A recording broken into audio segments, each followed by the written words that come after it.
what's next on Project C10.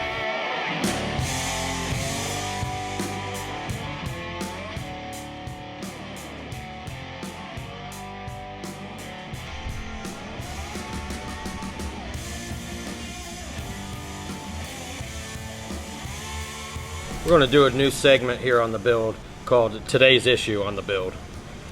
So what we're fighting today is the fuel sender that goes to the gauge that we put in the truck. We've got a Classic Industries gauge.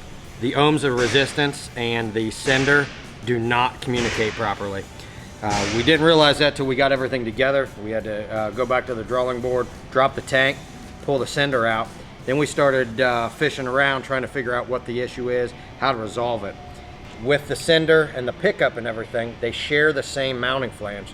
So what we've had to do is fabricate quite a bit. So we've taken the original sender and a pickup just like what we have here.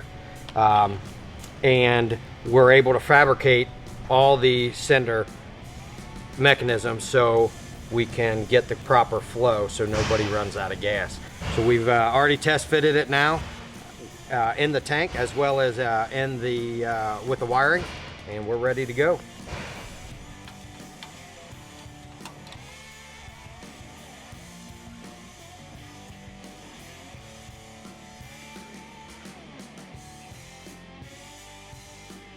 One of the biggest things that I like to do is when you go through a restoration especially, you're going to have a bunch of bolts, fasteners left over, or the originals, things like that.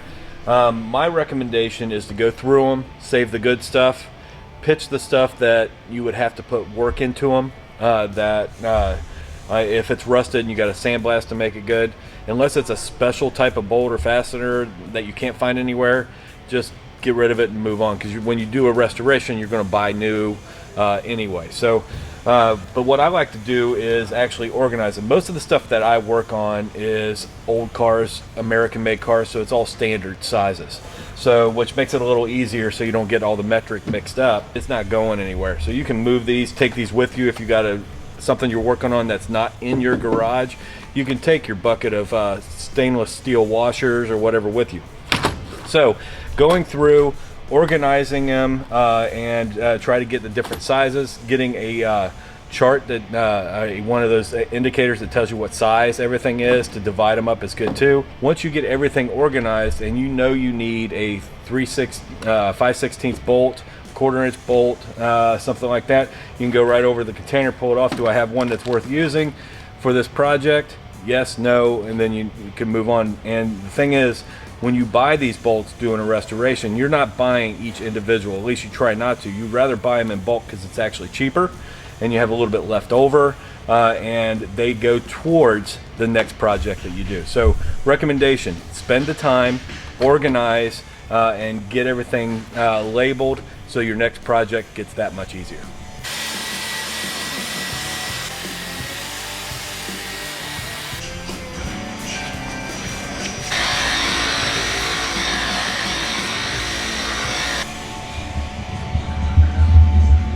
All right, we're getting to the point now where the truck is basically done. So what we need to do is get this thing loaded up in the trailer, take it up to our friends up at Bethel and Frame Wheel Alignment, and they're going to dial in the front suspension for us, and then we're off to test drive.